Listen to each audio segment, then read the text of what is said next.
mejor examen que han tenido. Así que son 12 preguntas, 3 de árbol, ya 2 enfermedades que sí o sí van, PKU y fibrosis quística.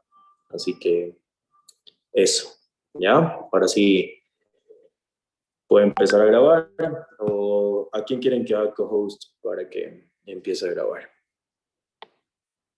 Pueden preguntar algo antes de que empiece a grabar, no hay problema. ¿Qué me quieren Hola, yo preguntar? tengo una pregunta.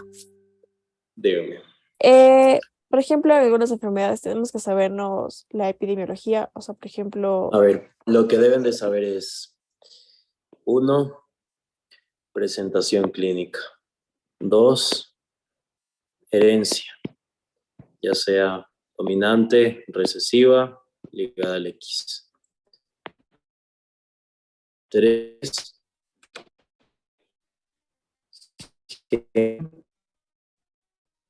proteína y cromosoma.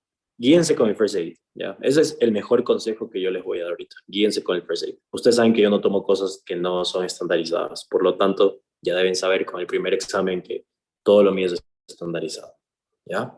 4, complicaciones. Y 5, fisiopato.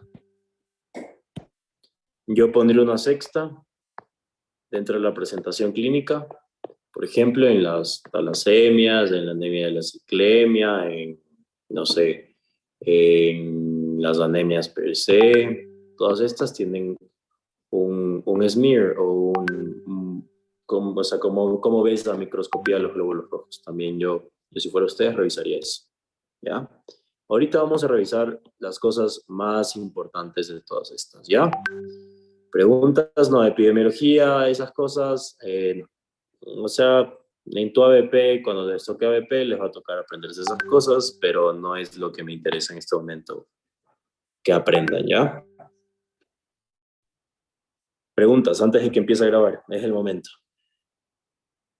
Otra pregunta.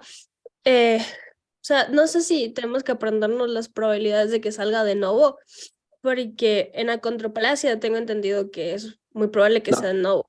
no. Pero es solo Las probabilidades, eso de las probabilidades per se, vamos a ver en equilibrio de Hardy-Weber, y el equilibrio de Hardy-Weber no va para este examen. Una Ayer. pregunta. Sí, ¿Las dime. enfermedades son solo las que estaban en la lista que nos puso en clase? ¿Alguien tiene la lista? Sí, creo. Creo que O lo sea, único que las La del deber 3, la lista del deber 3. sí, es Ah, lo ya, de ok. Sí, solo son esas. Sí, solo son esas. y por Por ahora. ejemplo, los que expusieron en clase, esas no No, van. no. Ya, gracias. Tampoco, si yo fuera usted, no me estresaría con las monografías ni nada de esas cosas. Va a haber preguntas bonus. Sí, van a tener. Yo mandé 3 preguntas bonus por cada curso. O sea, yo hice 2 de los bonos per se y una que va a ser Vane, que es del libro, pero en teoría deberían ser 3. Ahora no sé si les va a poner solo 2 porque la vez anterior yo le mandé igual 2 para cada uno, pero solo les puso una. Estoy tratando de que en el examen les ponga hasta 3 preguntas o 4 preguntas extra en el final, pero veamos. Una pregunta, ¿de los cromosomas debemos aprendernos más que No, todo? el brazo, solo el número, el cromosoma es el número. Ya, No el brazo corto, no el brazo largo, no la región, no la subregión y no la región codificante. No, nada ya, de ¿y eso. solo de las dominantes o también de las recesivas? De todas. De todas. Mi recomendación, por ejemplo, como yo me aprendí para dar los steps, yo me aprendí, por ejemplo, no sé, la enfermedad de la neurofibromatosis tipo 1. Entonces, el 1 ya sé que tiene 1 y el otro nombre de la neurofibromatosis tipo 1 es el von Reichenhausen, ¿verdad? Entonces, von Reichenhausen tiene 17 letras. Entonces, en la neurofibromatosis 1, cromosoma 17. Cosas que parecen bobas, pero se van a acordar. Yo, por ejemplo, hasta ahora me acuerdo la fibrosis quística, la F de la fibrosis quística parece un 7 al revés y sé que es en el cromosoma 7. Ya, y una pregunta, por ejemplo, en el STEP hay enfermedades que no te menciona en sí el cromosoma o hay Ya, diferentes. si no te Ajá, menciona, lo más seguro es que no sea importante. ya, perfecto, gracias. Pregunta, sigan hablen. Mitocondriales no Acuérdense va. que no tengo, ahorita estoy viendo mi whiteboard. No estoy viendo absolutamente nada más, solo hablo. Alberto, Alberto, una pregunta más. Alberto, perdón. Lo que pasa es que yo le había preguntado como en 3 ocasiones a Vane y, o sea, fui repetitiva, pero era para estar súper segura. Le estuve preguntando sobre esto precisamente de los cromosomas y si es que las 3 veces que le pregunté, decía que de los cromosomas lo que más le interesa es que nos sepamos los cromosomas de las dominantes más unas 2 o 3 recesivas que eran súper importantes. Si les dijo eso ya, por ejemplo, a ver, yo ahorita les voy a dar enfermedades que creo que a manera clínica son muy importantes. ¿Ya? Por ejemplo, si les digo, díganme la mutación, hay algo súper importante, por ejemplo, en la fibrosis quística que vamos a hablar hoy. Hay una mutación que se da específicamente en una región del gen de la fenilalanina, que es el 506. ¿Ya? Entonces, este tipo de cosas, yo sé que son pero muy específicas. Pero a mí en mi step me salió tal cual. Les estoy diciendo, en mi NBME y en mi step 1 sale esto. No les estoy mintiendo, esto sale. Entonces, yo no les voy a decir, a ver, les puedo preguntar, dime en qué región codificante del retículo sarcoplasmático no existe el tráfico correcto de las proteínas de membrana.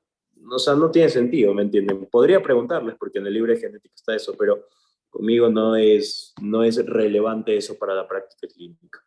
¿Ok? Entonces, si les dijo las dominantes, pues no se estresen. Dominantes. Y más que aprenderse un cromosoma, piensen en la enfermedad. Yo me aprendí todas estas enfermedades pensando en la fisiopatología. Yo las clases que les doy es pensando en la fisiopatología porque no sirve de nada memorizarte. La memoria es traicionera y se lo he dicho en todas las clases y se lo digo a todas las personas que les doy clases. La memoria es traicionera. Lo que tiene sentido es lo que se te va a quedar en la cabeza. ¿Ya?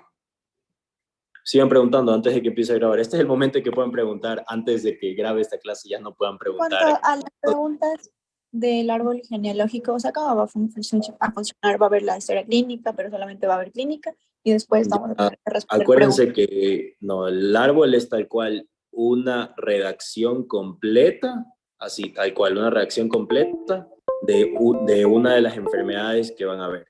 Entonces, en el árbol les va a indicar qué es lo que tienen que poner. De ley, el patrón de la herencia. De ley, la enfermedad. No se olviden de poner el probando, o sea, si es hombre o mujer, señalar quién es el paciente. Normalmente siempre son 3 generaciones, porque eso es lo importante, ¿ya? Y no se olviden de poner hijos vivos, hijos muertos, abortos, todo lo que les enseñó en nomenclatura, ¿ya? enfermedades mitocondriales no hay hoy, entonces. Las melas, sí. Las melas estudien bien.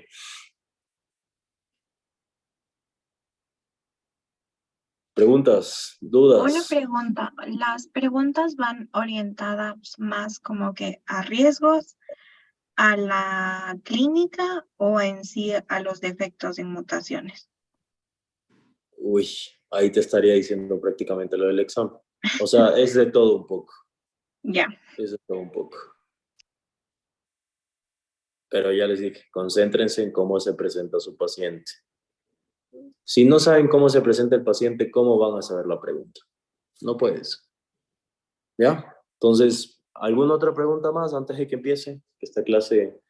Antes de que me llamen otra vez al quirófano o algo así. Alberto, yo solo una última pregunta.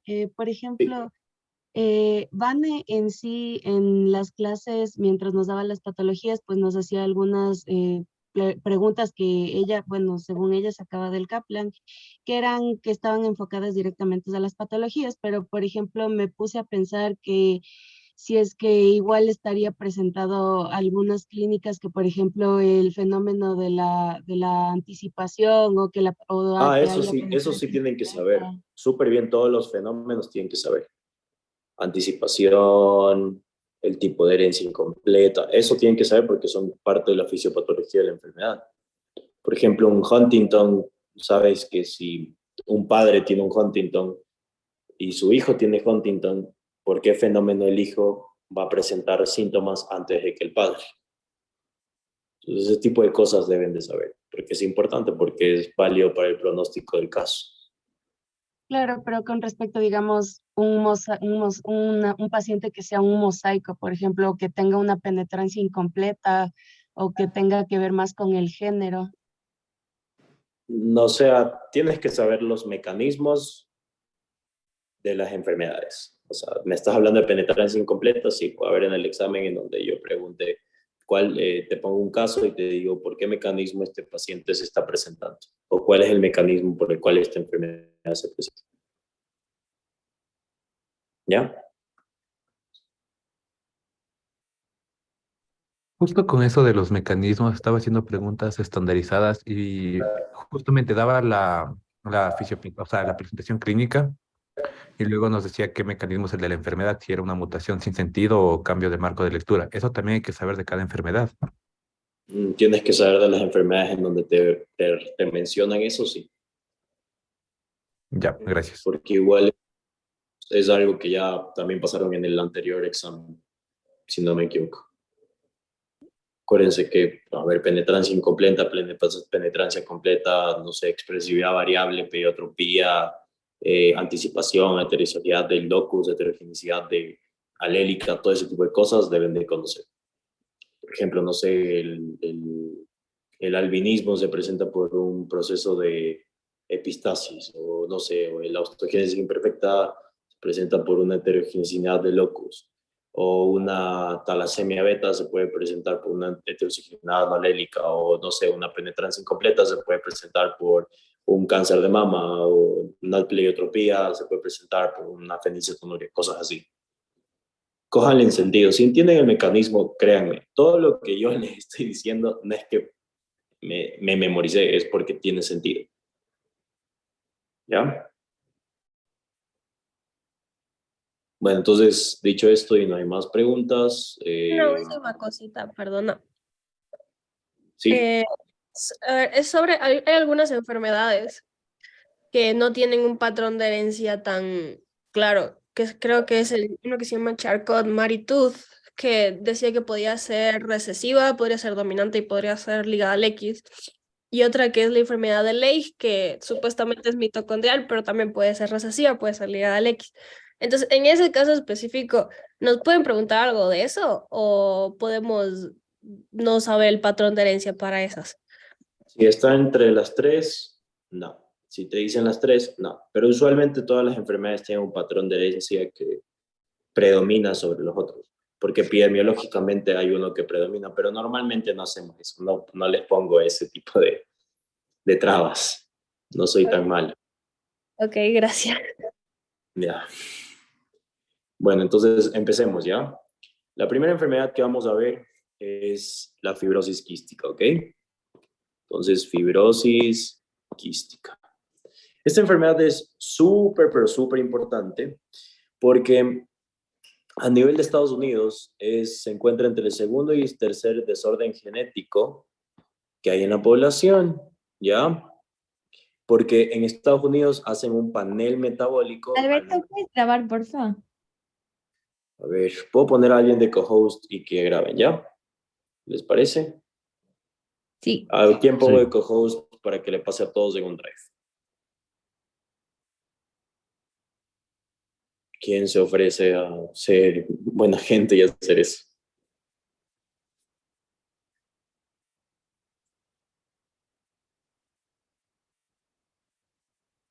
¿Alguien? ¿No? Sí. ¿Quién quiere ser host y grabar y subirla per se? No estoy viendo manos alzadas, por si acaso, si es que estoy haciendo la mano, porque estoy con Yo puedo Bueno, ayudarte, Alberto. ya, ¿me dices tu nombre, por favor? Mateo Escobar. Ya, Mateo, chévere. Entonces, te voy a hacer co-host. Entonces, voy a empezar de nuevo, ¿les parece? ¿O ya sigo nomás? Otra vez. Ya, Mateo, me avisa. Recording in progress. Chévere. Bueno, entonces vamos a empezar con fibrosis quística, ¿ya? Entonces, la fibrosis quística es una enfermedad sumamente importante. Primero porque a nivel epidemiológico en Estados Unidos se encuentra entre el segunda y tercera enfermedad genética o enfermedad metabólica per se que es diagnosticada, ¿ya? Porque en Estados Unidos lo que tenemos es un panel metabólico amplio al momento del nacimiento, que esto se hace por tamizaje neonatal, ¿ya? Lo primero que hay que saber como high yield es que es una enfermedad autosómica recesiva, ¿ok? Lo segundo que debemos saber es que la fibrosis quística es un defecto en el gen del CFTR, ¿ok? Entonces, este gen del CFTR lo que codifica o lo que hace es que es un regulador de las proteínas de transmembrana a nivel de la célula, ¿ya? Entonces, como es un regulador de transmembrana y es una proteína, esta enfermedad tiene que ver con el transporte, o sea, que se transportan las proteínas por medio del retículo sarcoplasmático, ¿ok? Ahora, ¿cómo me acuerdo yo de qué cromosoma es? Ya les dije, es el cromosoma 7, porque si tú giras la F de la fibrosis quística es un número 7, ¿ya? Y como dato curioso, se encuentra en el brazo largo del cromosoma 7. Esto no deben saber, pero es importante que sepan como curiosidad, ¿ya? Ahora, ¿cuál es la causa más probable de un paciente cuál es la causa de la mutación de un paciente que tenga fibrosis quística? Entonces, primero es una mutación en el delta del gen de la fenilalanina en la posición 508. ¿Ok? Que lo que hace esto es que va a causar una delesión de un codón. Acuérdense que el codón está compuesto por 3 parecitos de bases, pero va a ser una delesión completa, ¿ya? Y esta delesión completa, como ya van a saber y les estoy diciendo a qué se va a lesionar, va a ser por la delesión de la fenilalanina, ¿ya? Entonces, para la parte del equilibrio Hardy-Weaver, tienen que saber que normalmente hay condiciones que nos hacen como carriers de esta enfermedad o como portadores de esta enfermedad, porque si es una enfermedad autosómica recesiva, quiere decir que tus 2 genes, tus AA chiquitos, deben estar afectados para que tú tengas la enfermedad, ¿verdad? Entonces, sabemos que los 2 deben estar afectados, pero si un papá tiene un AA así, puede ser un portador, ¿verdad? Entonces, esto va a causar que esto sea un papá heterocigoto y por lo tanto, si el papá es heterocigoto, va a causar que su hijo, si es que nace un hijo con este papá que es heterocigoto, tenga un 25% de probabilidad de que tenga fibrosis quística, ¿verdad? En el caso de que la mamá también tenga lo mismo. ¿Sí? Ahora, voy a borrar todo esto. Ya, entonces ahora vamos con la parte de la presentación clínica.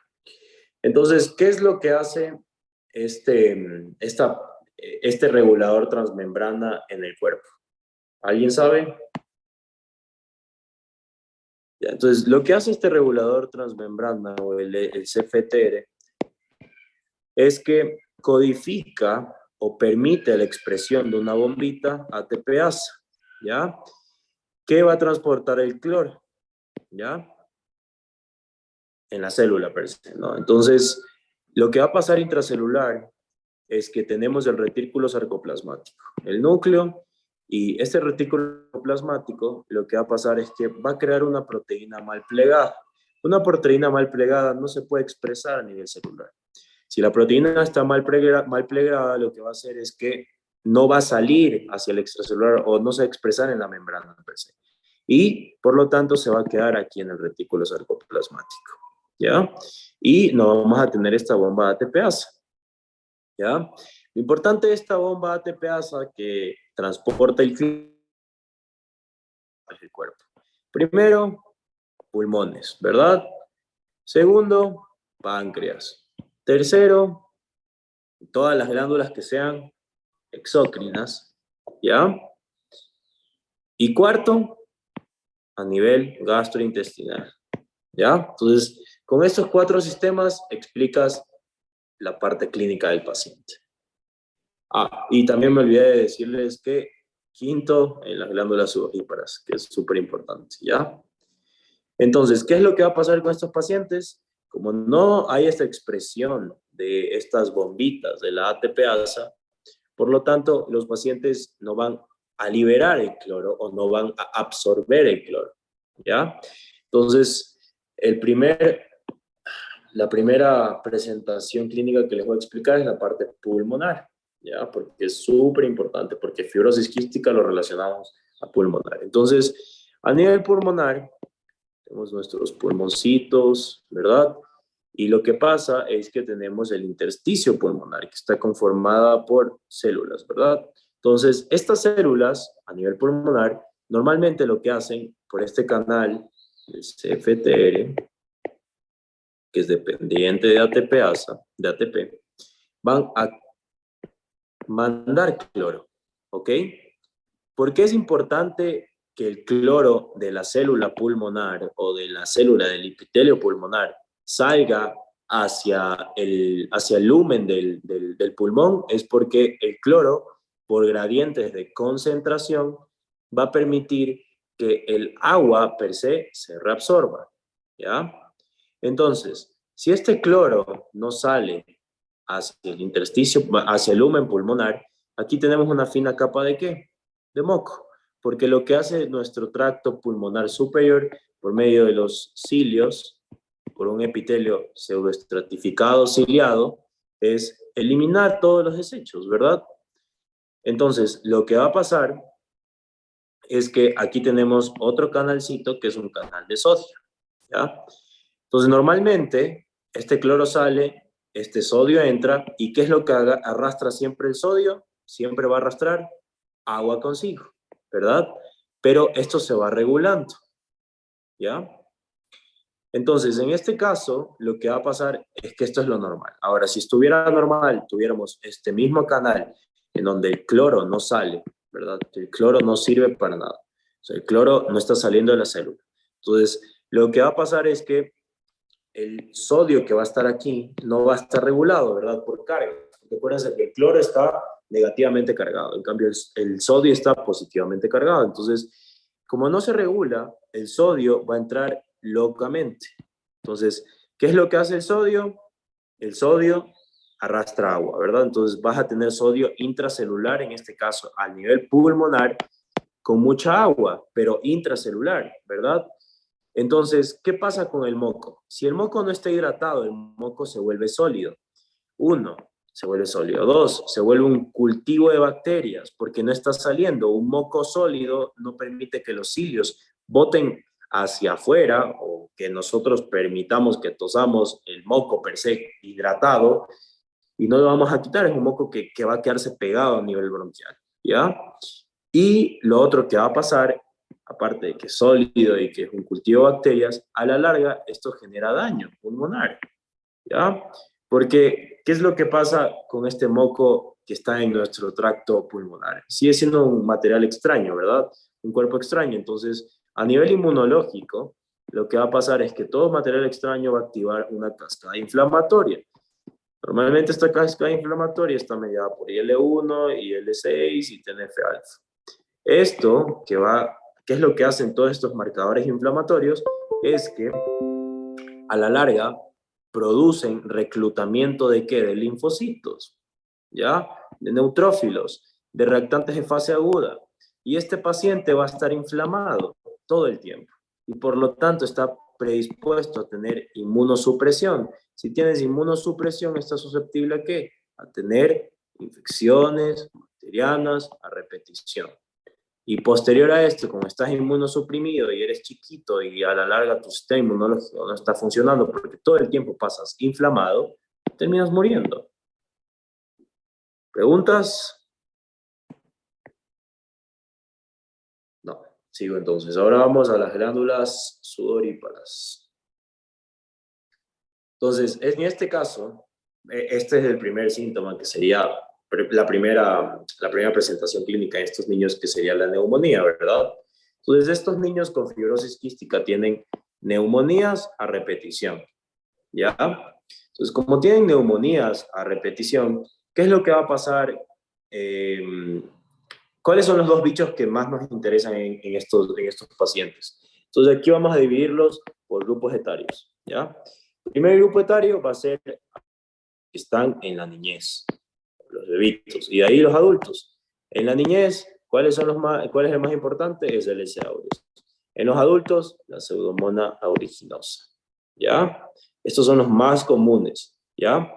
Ahora, ¿qué es lo que debemos tomar en cuenta siempre con estos niños? Estos niños son los niños que van a llegar a la consulta y te van a decir, ¿sabe qué, doctor? Mi hijo todo el tiempo está con infecciones del tracto respiratorio alto a repetición. Siempre anda tosiendo, lo que tose es un esputo que a veces es transparente y a veces es como de color blanquecino y todo el tiempo pasa enfermo. Entonces, digamos que tiene aproximadamente unos 8 a 10 episodios de estas infecciones y lo primero que tienes que pensar es en fibrosis quística, ¿ya? No es tan poco común como pensamos, ¿ya? Entonces, bichos importantes, los dos que les acabo de decir. Complicaciones. Un paciente que tiene fibrosis quística, lo que le va a pasar es que como no tiene un clearance adecuado de las secreciones, también pueden generar neumonías necrotizantes entre ellos, porque como ellos tienen estos bichos que a la larga se vuelven full resistentes, pueden generar complicaciones. Y uno de los bichos que nos da como full miedo en estos niños es un bicho que se llama la Burcorrelia cepacia. Esta Burcorrelia cepacia nos causa una neumonía necrotizante, ¿ya? Que normalmente, ¿por qué es que nos preocupa tanto? Es porque estos niños desarrollan sepsis, ¿ok? Y uno de las contraindicaciones para que estos niños con fibrosis quística tengan un trasplante pulmonar es que tengan este bicho de la Burcorrelia cepacia. O sea, es tan triste que imagínense que ustedes tengan ya listo el pulmón para su paciente y no le puedan dar porque simplemente se contagió de este bicho, ¿ya? Ahora, hay que tomar en cuenta que como son inmunosuprimidos, las infecciones para ellos van a ser súper complicadas, ¿ya? Entonces, una neumonía normalmente se resuelve hasta, que será una bacteriana hasta unos 20 días, ¿ya? Con el tratamiento adecuado. Ahora, estos niños normalmente terminan en UCI, ¿ok? ¿Y qué es lo que les causa la neumonía a repetición? Eso es un tema súper interesante que vamos a hablar ahorita. Entonces, ¿qué causa la neumonía? Entonces, la neumonía, aquí está el pulmoncito, aquí tienes tus neumocitos, ¿verdad? ¿Tienes neumocitos de qué tipos? Tienes neumocitos tipo 1 y neumocitos tipo 2. ¿Qué hacen los neumocitos tipo 1? Intercambio gaseoso. ¿Qué hacen los neumocitos tipo 2? Generan surfactante y actúan como células madre, ¿verdad? ¿Qué hace el surfactante? Disminuye la tensión superficial. ¿Qué hace que disminuya la tensión superficial? Esto no permite que haya colapso alveolar. Si no hay colapso alveolar, por lo tanto no hay atelectasis. Y por lo tanto, si no hay atelectasis, hay un buen intercambio gaseoso. ¿Ok? Entonces, ¿qué hace la neumonía? La neumonía inflama todo esto. Ataca a todos los neumocitos. Llama a macrófagos, neutrófilos y posterior a linfocitos. Causa la neumonía per se inicialmente una reacción inflamatoria, que después se va a convertir en una reacción fibrótica. ¿Ok? Causa literalmente, como si tuvieras, ¿cómo se llaman estas cosas? Cuando se cura una herida, cicatrices a nivel pulmonar. ¿Ok? ¿Y qué pasa aquí? Entonces, aquí hay algo que vieron en fisiología respiratoria, que estoy seguro que vieron porque su asistente fue César, que es cómo se dividen las áreas pulmonares, ¿verdad? ¿Alguien me recuerda cómo se dividen las áreas pulmonares en el pulmón? ¿Cuál es la zona 1? ¿Cuál es la zona 2? ¿Cuál es la zona 3? ¿Alguien se acuerda de eso? Recording stopped. ¿Alguien se acuerda de eso o solo sigo hablando? Que la 1 es el ápice, la 3 es la base del pulmón y la 2 es la intermedia. Ok, y entonces, Entonces, ya, ok, este es el ápice, esta es la intermedia y esta es la base. Entonces existe algo que se llama relación BQ, ¿verdad? Normalmente nuestra relación BQ, en un mundo muy ideal, en donde no exista absolutamente nada de contaminación, en donde el pulmón sea perfecto, en donde las personas no se peguen un tabaquito, en donde las personas cojan y, no sé, cojan y en su vida hayan olido el tabaco, sería 1 a nivel del intermedio. Pero en realidad nosotros tenemos 0.8. ¿Ok? Recording in progress. Ya. Entonces, ¿cuál es la diferencia entre el BQ entre la zona intermedia y cuál es la diferencia entre el BQ de la zona de la base? ¿Alguien se acuerda? Que en la base es mayor y en la zona 1 es menor. Ya, entonces, ¿cómo es? O sea, pero, ¿qué significa eso? O sea, ¿cómo me explicas eso? Fisiológicamente. Normalmente, ¿qué pasa aquí? Digamos, aquí va a ser 3, ¿verdad? Y en la base va a ser es menor a 1, pero normalmente 0.6, ¿ok? Entonces, ¿qué pasa en la neumonía? La neumonía altera el BQ, ¿ok? Entonces, por ejemplo, aquí, ¿qué pasa en el Apex? Es que la ventilación es mayor que la perfusión. ¿Cómo sabemos eso? La ventilación es el numerador. Y para que dé un número entero, o sea, para que dé un 3 o un 2, ese completo, tiene que ser el numerador mayor que el denominador. Entonces sabemos que la ventilación en este punto es mucho mayor. No significa que no haya perfusión, solo que la ventilación es mucho mayor que la perfusión. ¿Ok?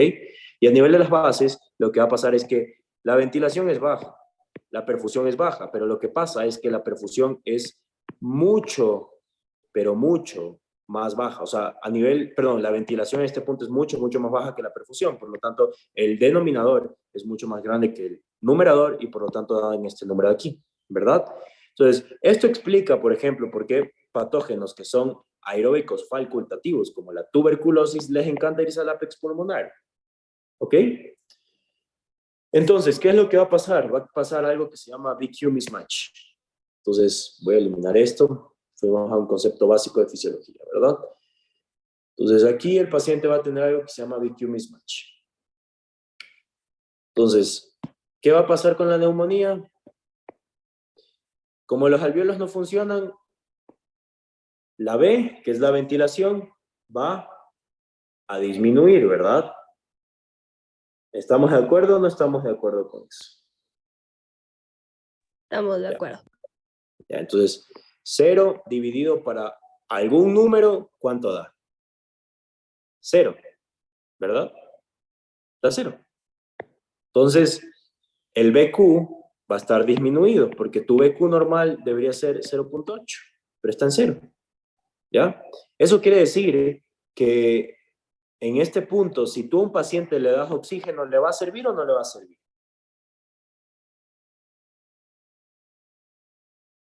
¿Le sirve o no le sirve? No le sirve. ¿Por qué? Porque estoy aumentando la ventilación, pero mi ventilación per se no sirve. O sea, mi pulmón no está, no importa que le mande 100% de oxígeno a este paciente si mi ventilación está afectada, ¿verdad? Es lo mismo como si tuvieras un objeto extraño en la vía aérea, ¿ok? No sirve que le des oxígeno a este paciente. En cambio, a este paciente, digamos que tienes un BQ en donde la perfusión es 0, un número dividido para 0 es igual a infinito, ¿verdad? Entonces, esto quiere decir que esto significa espacio muerto, ¿ya? Entonces, en este punto en donde la perfusión no funciona, si yo le doy oxígeno me va a mejorar porque de alguna manera estoy ventilando lo que más puedo mis alvéolos, que funcionan.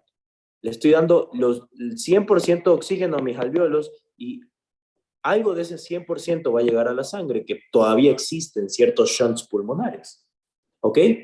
Entonces, estos pacientes con fibrosis quística que pueden estar requiriendo oxígeno, porque el oxígeno no solo sirve para ventilar, sino el oxígeno también sirve como un vasodilatador. El vasodilatador perfecto es el oxígeno, igual que el óxido nitroso. Entonces, estos pacientes funcionan con oxígeno. Pero en este punto, si tuvieran una neumonía, lo que quiero llegar a este punto es que no va a servir el oxígeno per se, porque el BQ va a estar disminuido. Si el BQ está disminuido, eso quiere decir que la ventilación es cero. Si la ventilación es cero, el rango BQ es cero y por lo tanto no le sirve el oxígeno. ¿Ok? Listo. Ahora, ¿alguien me puede decir cómo funcionan las glándulas sudoríparas con los canales a nivel de los pacientes normales y los pacientes con fibrosis quística? ¿Alguien sabe eso? ¿No? ¿Sí? Ya, entonces, a ver. Entonces, a nivel fisiopatológico, ¿qué pasa en las células, en las glándulas sudoríparas? Entonces, tenemos igual, voy a borrar esto acá. En las glándulas sudoríparas igual tenemos estos canales, los FTRs, ¿verdad? Entonces, como tenemos estos canales, los FTRs, que ya les dije, son canales de ATP que son dependientes de cloro, ¿ok? Entonces, permiten que el cloro salga. Entonces, en este punto, como estos canales, digamos que esta es la piel, ¿ya? Entonces, a nivel de la piel, lo que hace es que los canales de cloro no van a estar activos, ¿ok? Entonces, el cloro en este punto no se va a reabsorber porque se va hacia adentro, ¿ok? Entonces, estos canales no sirven, el cloro se queda allá afuera, ¿verdad? Entonces, como no podemos reabsorber el cloro a nivel de las glándulas sudoríparas, ¿qué es lo que va a pasar con el sodio y el agua que ya les hablé? Porque acuérdense que el cloro siempre se va a relacionar al sodio y si el sodio está presente, el agua también va a estar presente. Entonces, estos canales de sodio tampoco van a funcionar, ¿ya?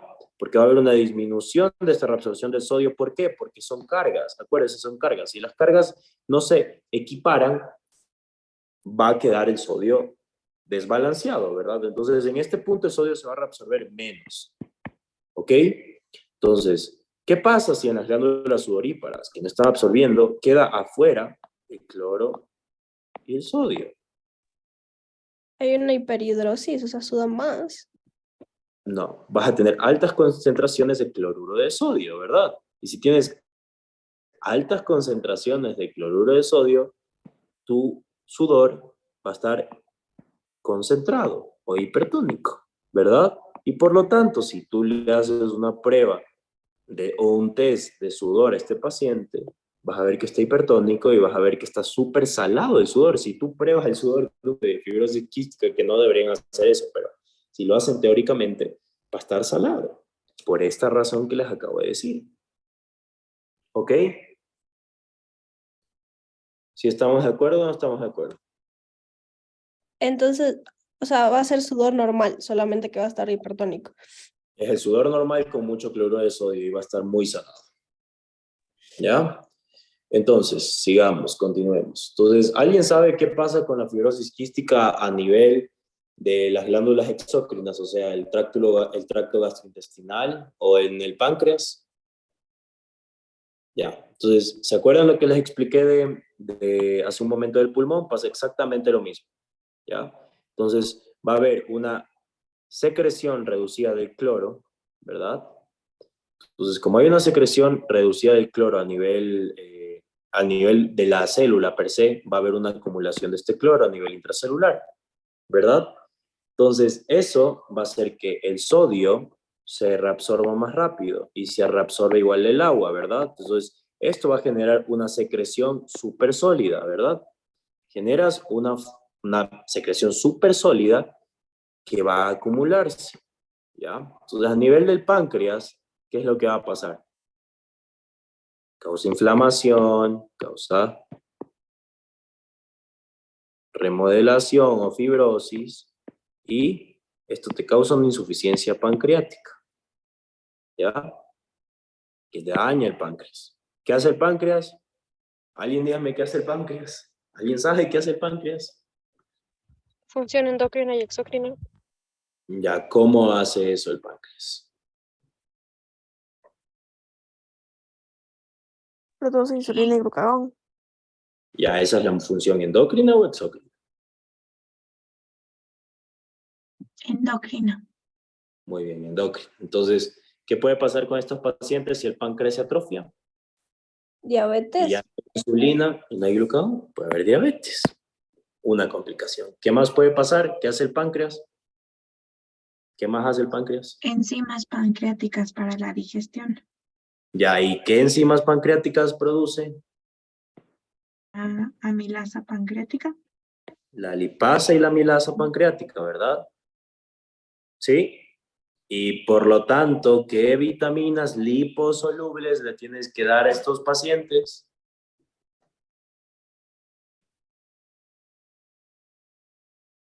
¿Cuáles son las vitaminas liposolubles? La A, la K, la D, la E. La mnemotecnia es ADEC, ¿ya? Porque no van a poder procesar esto, ¿ok? Ok, entonces, eso en la parte pancreática, eso en la parte pulmonar, eso en la parte respiratoria, bueno, ya elegí la respiratoria, la sudorípara, y falta que esto también pasa en la parte de los genitales. Entonces, estos niños, como también otra vez, pasa el mismo mecanismo en esto de aquí. Recording stopped.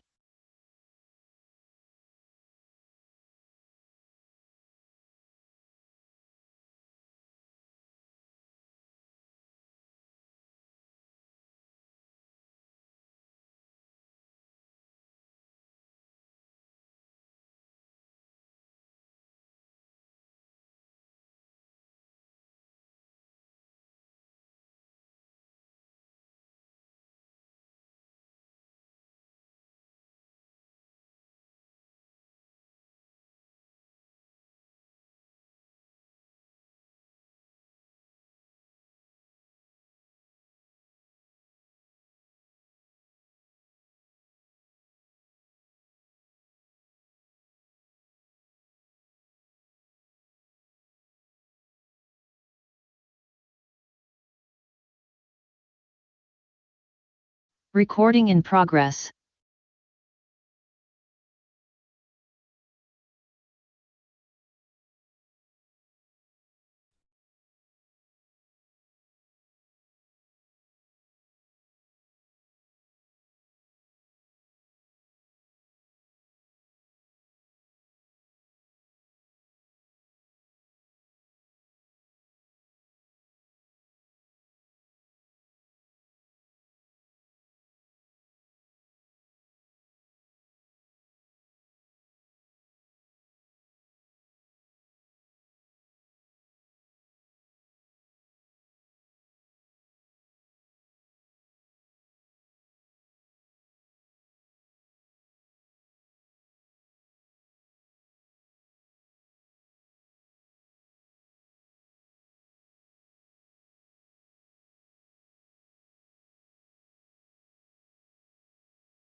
Recording stopped.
Y ahora sí, perdón, volví. Creo que se fue el internet bruscamente en todo el hospital.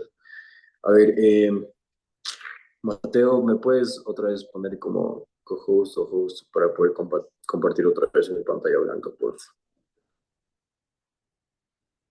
Chéverísimo. A ver, mi pantalla blanca. Listo. ¿Sigue mi pantalla? Sí, sí, sí. Ya, chévere. Entonces sigamos. Entonces me quedé en las complicaciones que tenían, me quedé en lo urogenital, les dije que estos pacientes, Recording in progress. si son hombres, van a tener una azoospermia obstructiva, eso quiere decir que solo tienen obstrucción, por lo tanto sí pueden tener hijos. ¿Ok? Cambio, las mujeres tienen fertilidad reducida, pues no pueden ser mamás per se por un momento, pero es porque este moco cervical se vuelve súper viscoso y como se vuelve súper viscoso, obstruye. ¿Ok? Pero no es que no puedan tener hijos. Tenemos esa mala concepción. ¿De acuerdo?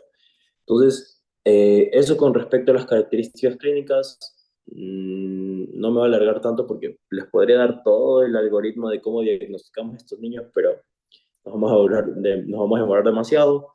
Y, o sea, lo que quiero que sepan es que la prueba que le hacen a todos estos niños inicialmente es la prueba del sudor, ¿ya? Como les dije, tienen aumentado la sal per se a nivel del sudor y por lo tanto esto nos da una sospecha de que el paciente tenga fibrosis quística, ¿ok? Recording stopped. Uy, creo que se les está yendo el internet a todos. Ya. Entonces, sigamos. Entonces, ¿qué más? ¿Qué más es importante en estos niños? Ya las complicaciones, ya les dije. Uno, neumonías, saber los bichos que ya les dije que son el aureus y la pseudomonas.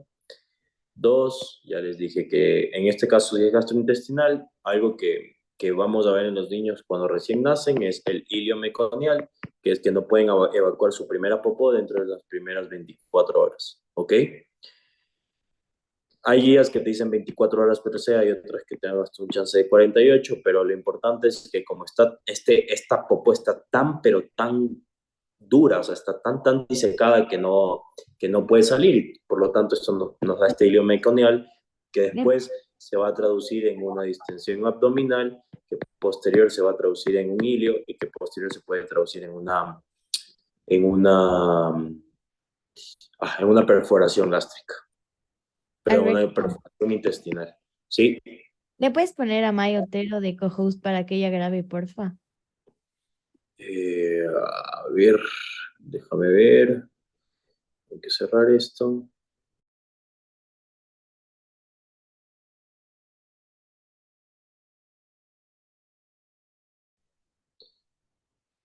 A ver.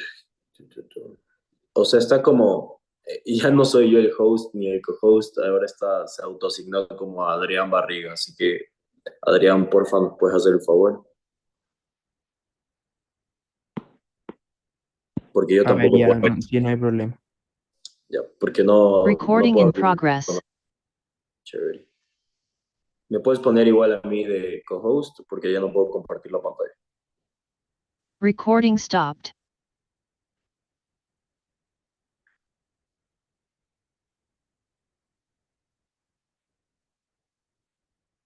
Ya.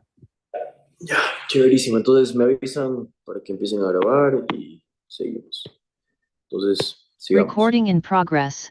Entonces, como les dije, van a tener hilio meconial, tienen el hilio meconial. Esto es que no pueden realizar la deposición dentro de las 24 o 48 primeras horas de vida. Esto lo que causa es que per se tengan una obstrucción intestinal, esta obstrucción intestinal que es a nivel distal, porque acordémonos que va a estar el colon ascendente, transverso y descendente.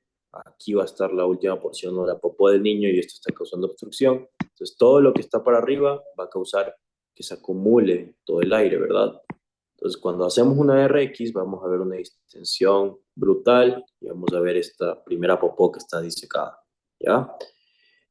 Algo importante es que esto causa distensión, ¿verdad? La distensión abdominal y la acumulación de heces, como va a causar también que el aire se acumule, el niño también puede presentar vómito, ¿ya? Por todo esto. A diferencia de otras enfermedades, por ejemplo, no sé si han escuchado sobre la estenosis pilórica hipertrófica. Eso es un vómito de tipo no bilioso. Aquí vamos a tener un vómito que es totalmente bilioso, ¿ya? Algo que tienen que también saber en estos niños, como dato curioso, es que ¿qué le vas a dar? En este punto le vas a dar enemas con contraste, ¿ya? Y esto va a hacer que totalmente se bote todas las heces, ¿ya? ¿Qué es otro problema de que esté tan distendido? Es que vas a puedes tener complicaciones como un volvulus, que es que el intestino haga un loop por esta misma distensión, y esto causa isquemia a nivel intestinal. Como causa isquemia a nivel intestinal, esto se puede perforar. Como se puede perforar, esto causa una sepsis y el paciente se termina muriendo, ¿ya? Entonces, otra cosa que deben también saber, que me estoy olvidando en este punto, es que a nivel pulmonar, como se van destruyendo los neumocitos y va a haber una hipoxia, que primero va a haber hipoxemia, ¿no? Después va a haber hipoxia. Esta hipoxia se transforma en isquemia se transforma en necrosis. Esto va a hacer que los alvéolos terminen disfuncionales porque no tienen células alveolares o células pulmonares que sean funcionales, y eso causa, a su vez, que tengas una hipoxia que sea persistente y a su vez cause vasoconstricción. Como hay vasoconstricción pulmonar, eso causa a su vez un aumento en la presión pulmonar. Puedes terminar en una hipertensión pulmonar, ¿ya? Terminas en hipertensión pulmonar, puedes terminar en algo que se conoce como COPD, que es el famoso EPOC. Entonces, estos niños cuando son adultos pueden tener EPOC como complicación. Y como esto de aquí, el alvéolo no funciona, los neumocitos no funcionan, el aire que llega directamente no sirve para nada, no está ventilando absolutamente nada este alvéolo, esto puede generar un aumento de presión. Pues genera un aumento de presión, esto genera a su vez un posible neumotórax, ¿ya? ¿En qué se traduce finalmente una hipertensión pulmonar? Como dato curioso, se traduce en una falla cardíaca del lado derecho, también conocida como cor pulmonario. ¿Ok? Prevención en estos niños. Todas las vacunas. Vacunas. ¿Qué vacunas les das a estos niños? ¿Alguien sabe? Le tienes que dar todas las vacunas, pero las más importantes es la del H. influenzae y el Streptococcus pneumoniae, ¿ya? Sí o sí le vas a tener que dar influenza, y hay un antibiótico que le das a estos niños para prevenir infecciones pulmonares recurrentes. ¿Alguien sabe cuál es? Es la acitromicina. Y si este niño tiene riesgo, que sí tiene riesgo de generar una neumonía por un virus incisional respiratorio, le vas a dar un anticuerpo monoclonal, que es un anticuerpo monoclonal contra las proteínas F, que es el palivizumab. Listo. Eso con fibrosis quística. Un poquito largo, ¿verdad? ¿Preguntas en este punto? Pregunten o seguimos. Literal hemos hablado de una sola enfermedad en, ¿qué será?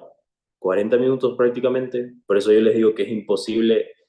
Alguien me dijo que si podíamos dar esta clase en 2 horas, y es imposible revisar todas las enfermedades en 2 horas. Hubiese sido mejor que hubiésemos revisado una como enfermedades por semanas, para que hubiese sido como que alcancen todas. Pero ahorita ya nos toca hacer como todas en general.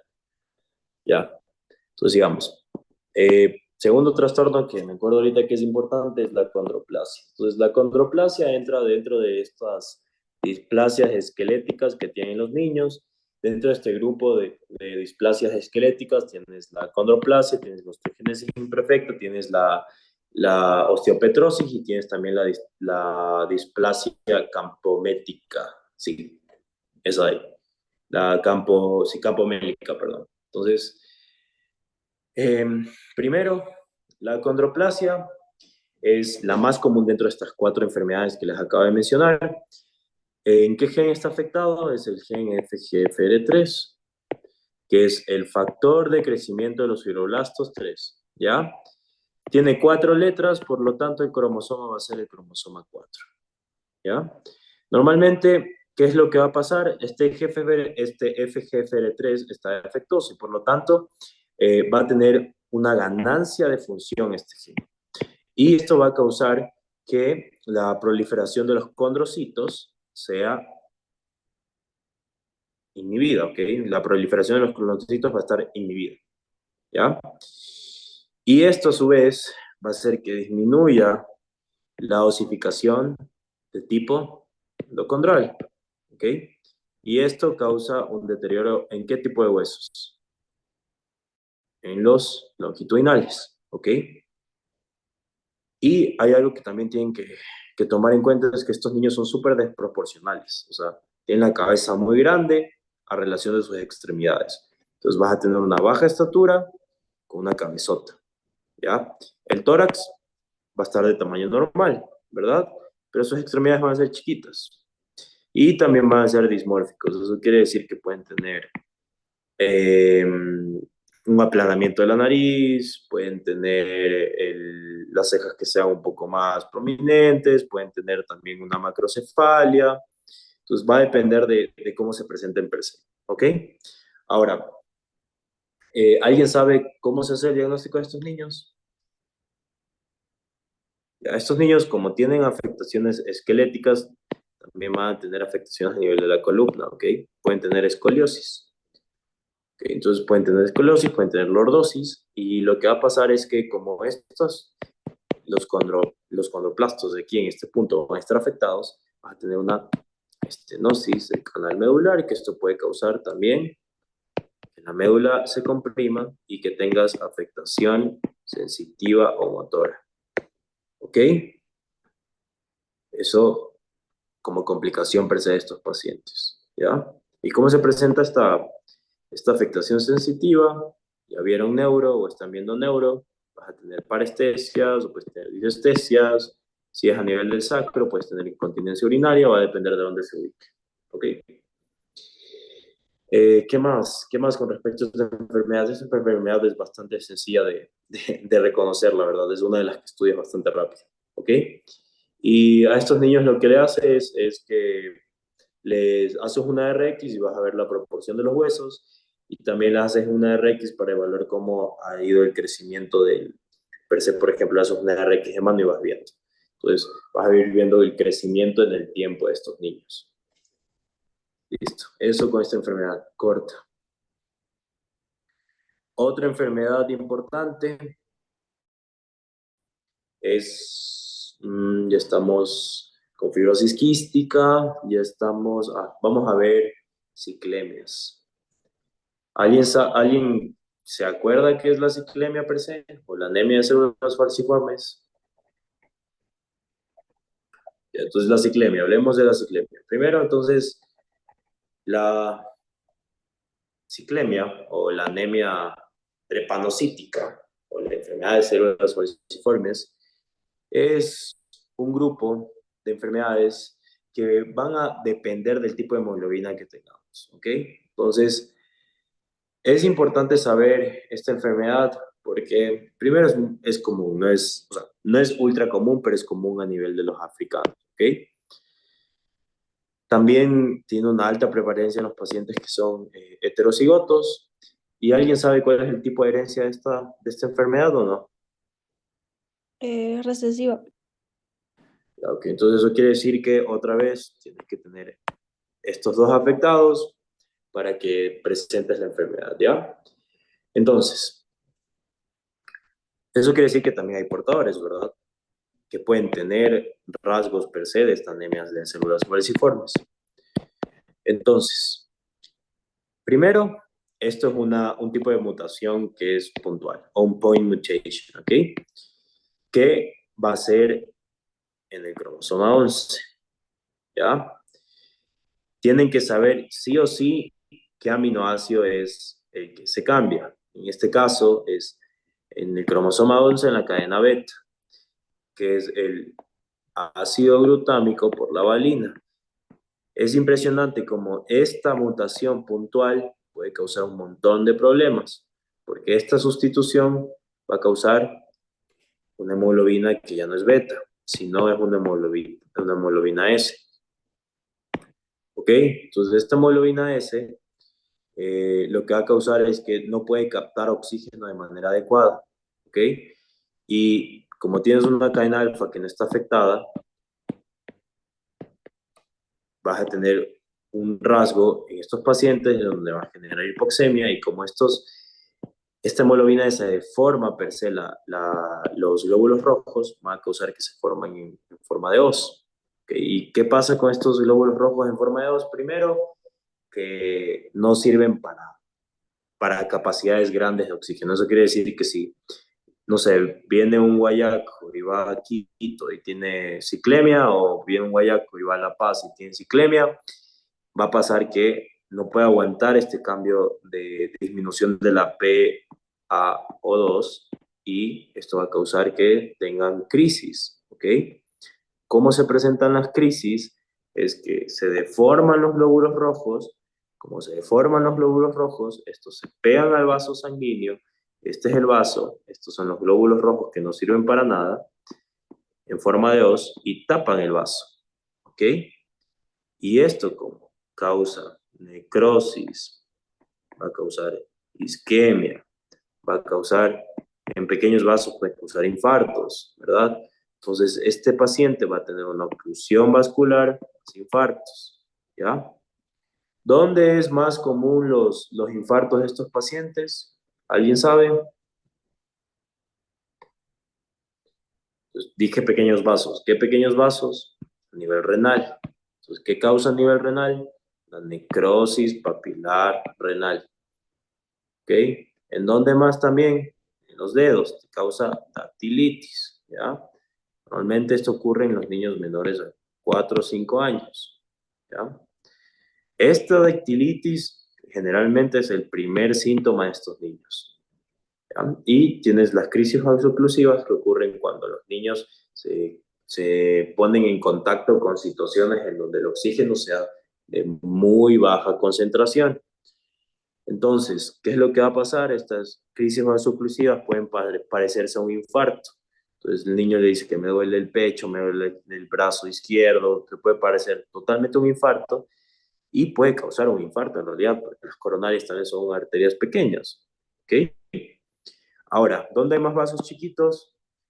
En el pene. Entonces, si se vasocluye el pene, ¿qué es lo que va a pasar? Pues tener un priapismo. ¿Qué es el priapismo? ¿Alguien sabe qué es el priapismo? Una Erección prolongada. Es una erección sostenida o prolongada que dura ¿cuánto? Más de 4 horas. ¿Ok? Y es malo que sea eso porque si imagínate que tengas ese vaso oclusivo y tengas esta erección prolongada, esto causa necrosis. ¿Ya? Entonces, eso con estos pacientes. Ahora, otra cosa que debemos saber es que como estos pacientes tienen estas células falciformes, ¿verdad? Que a la final son objetos extraños que van a ser secuestrados por el retículo endoplasmático, ¿verdad? O el sistema del retículo endoplasmático o el sistema retículo endotelial. Entonces, ¿qué es lo que va a causar? Esto va a causar también que tengan infecciones a repetición, ¿ok? Pueden tener neumonías, ¿ya? Normalmente estos niños pueden tener algo que se llama también osteomielitis, ¿ok? Porque el hueso también es irrigado por vasos, ¿verdad? Entonces hay que tener en cuenta eso. ¿Por qué bicho se causa la osteomielitis en estos pacientes? Por salmonela. ¿Por qué bichos tienen septicemia estos pacientes? Por el neumoniae, ¿ya? Y como estas células van a estar secuestradas, estos niños también pueden tener un secuestro esplénico, ¿verdad? Que se va a presentar como una esplenomegalia. ¿De acuerdo? Y también pueden tener, como se van secuestrando, ¿qué va a pasar? Van a secuestrarse los glóbulos rojos, ¿ya? Y la médula puede pasar que también no produzca de manera adecuada los glóbulos rojos. Normalmente esto pasa en los pacientes que tienen una anemia aguda aplásica, ¿ya? Pero estos pacientes con enfermedades de células falciformes tienen anemia aguda aplásica transitoria, ¿de acuerdo? ¿Y por qué virus es causado esta anemia aguda aplásica transitoria? ¿Alguien sabe? Es causada por el parvovirus B19, ¿ya? Entonces, esto lo que hace el parvovirus B19 es que secuestra a nivel medular todos los precursores de los eritrocitos, por lo tanto no se van a generar, ¿ya? Entonces, ¿qué vas a ver? No solo los eritrocitos, ojo, puede ser todas las líneas celulares, y en ese caso vas a tener una pancitopenia, ¿ya? Ahora, hay un rasgo, voy a terminar de borrar esto, hay un rasgo per se en estos pacientes, como les dije, pueden presentarse como recesivos totales, en donde vas a tener una anemia en células falciformes total, con todas estas complicaciones que con toda esta presentación clínica que les acabo de presentar, pero también hay anemia de células falciformes que puede ser portadora, ¿verdad? Entonces, ¿cómo se va a presentar ahí? ¿Alguien sabe cómo se presentaría un heterocigoto? Que tendría un rasgo de pranocítico, ¿verdad? Entonces, ¿cómo se presentaría?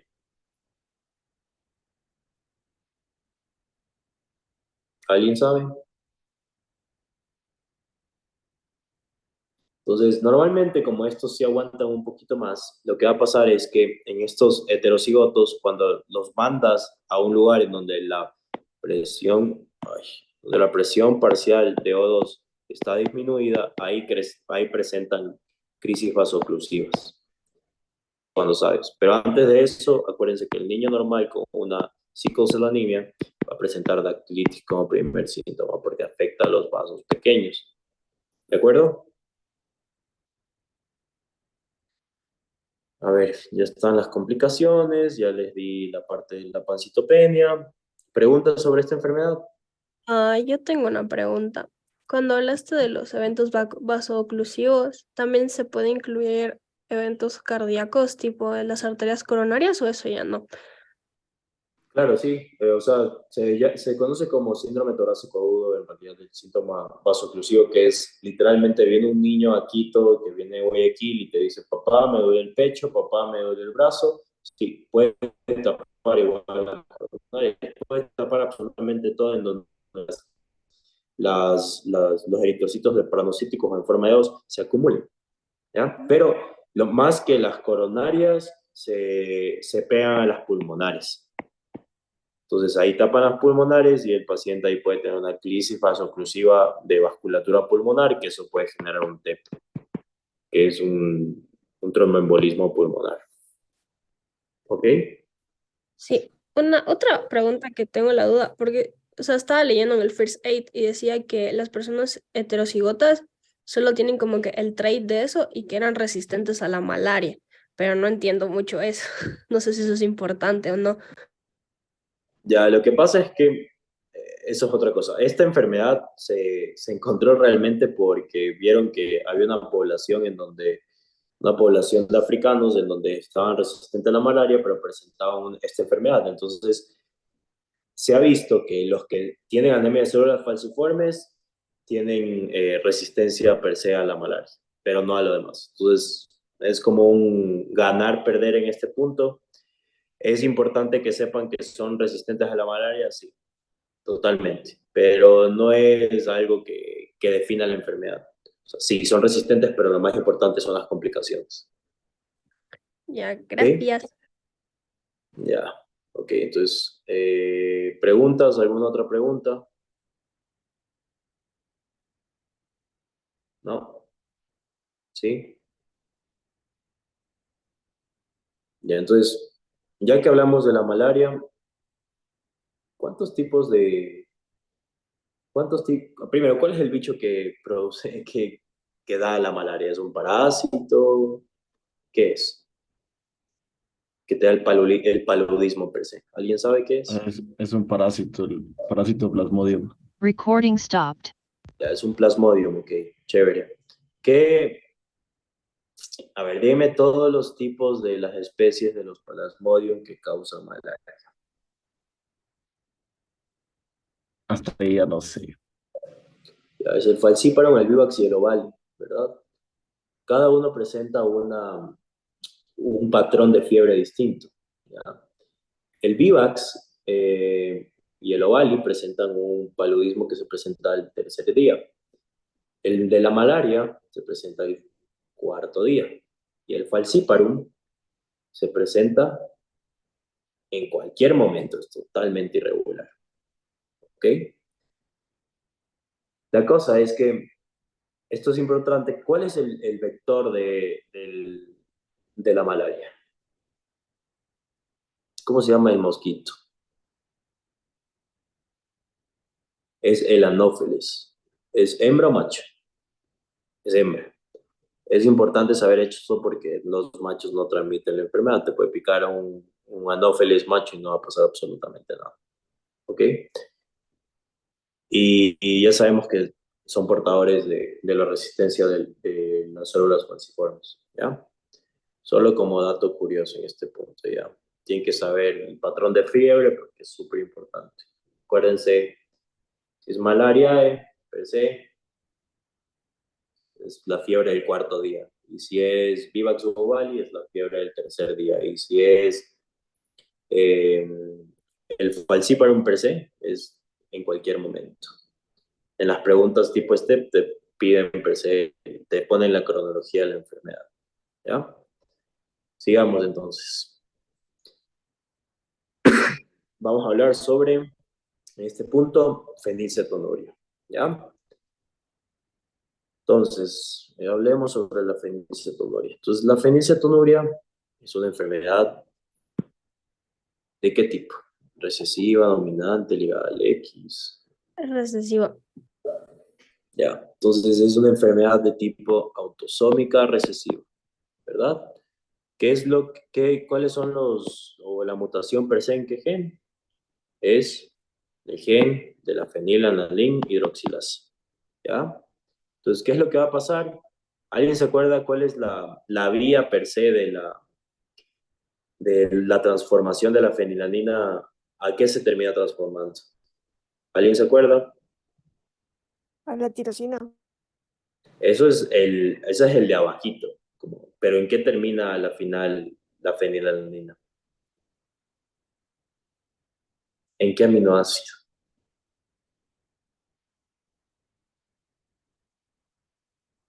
Ya, entonces tienes fenilalanina que se transforma en tirosina, ¿verdad?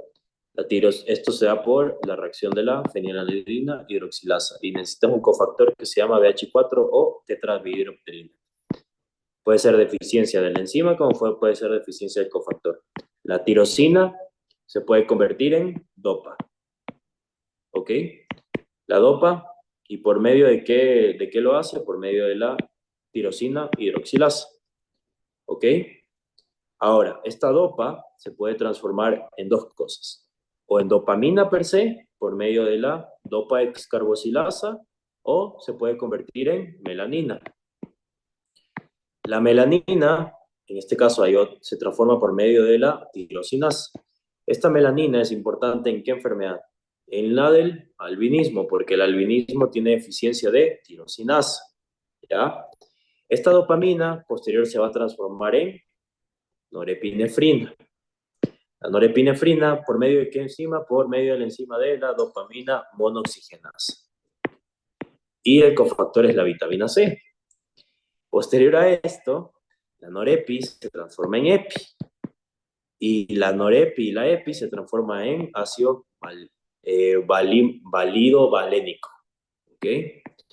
¿Por qué es importante esto en este punto? Porque también hay enfermedades que se relacionan en esta vía. Lo importante es que en este punto de la enfermedad de la fenilalanina, de la fenilcetonuria, perdón, como no hay pH, se acumula fenilalanina y la tirosina va a estar bajo. Por lo tanto, como no se genera dopa, no se va a generar melanina. Entonces, esto explica por qué algunos niños se presentan con ojos azules y cabello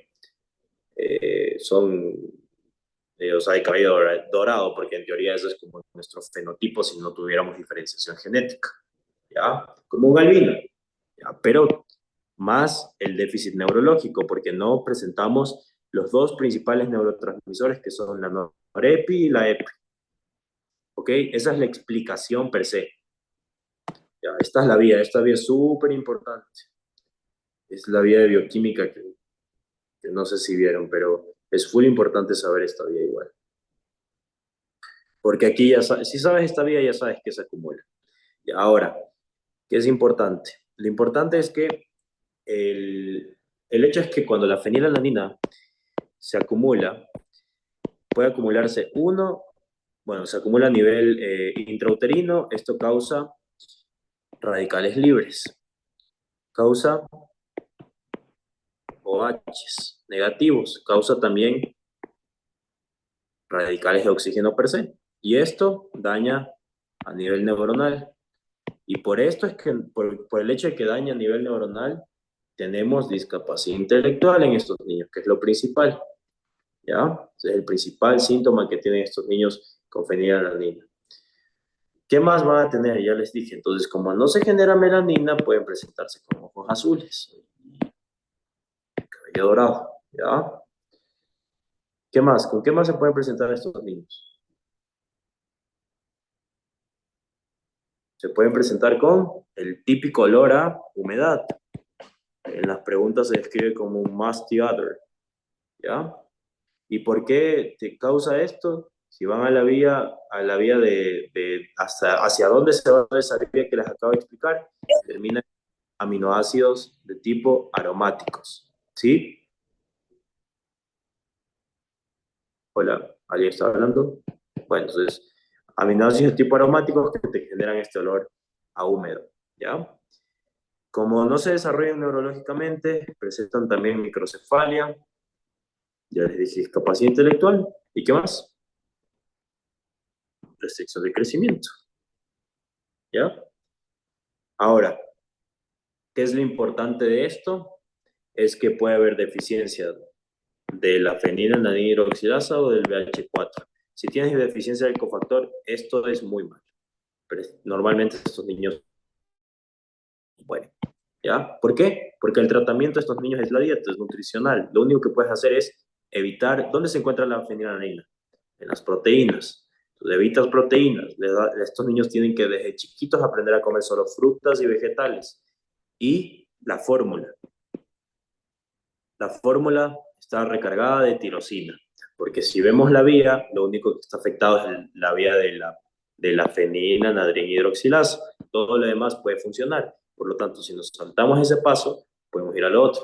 Otra opción es darles cofactor, porque si le damos más cofactor, esta resistencia per se que se genera puede ir aumentando a poquito y podemos generar que se transforme algo de esta fenilalanina en tirosina. ¿Ya? Preguntas. ¿No preguntas? ¿Es necesario sabernos el nombre de todas las enzimas que participan en el proceso o solamente la que convierte la fenilalanina en la tirosina? Eh, o sea, ahí tienes... no les dieron al captopnuria, ¿verdad? Creo que eso no está en la lista. No, Si no no, está. No, no ya, está.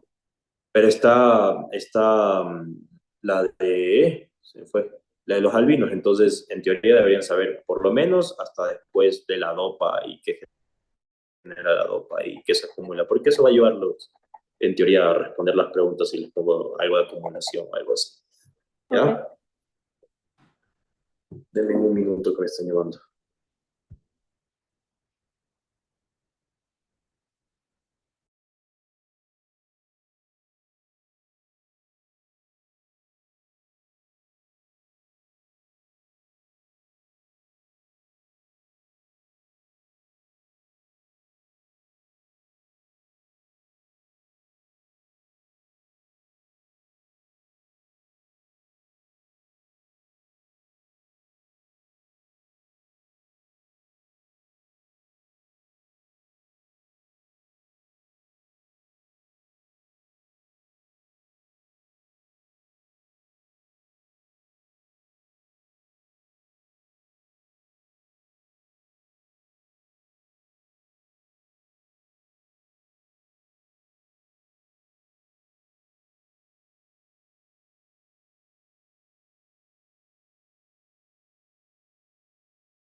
Hola, a ver, chicos, pueden salirse ya. Me dijo el Asis que le llamaron a emergencia y que íbamos a quedar. Entonces, sálganse nomás. No más. Bueno, o sea, no sé quién grabó, pero los que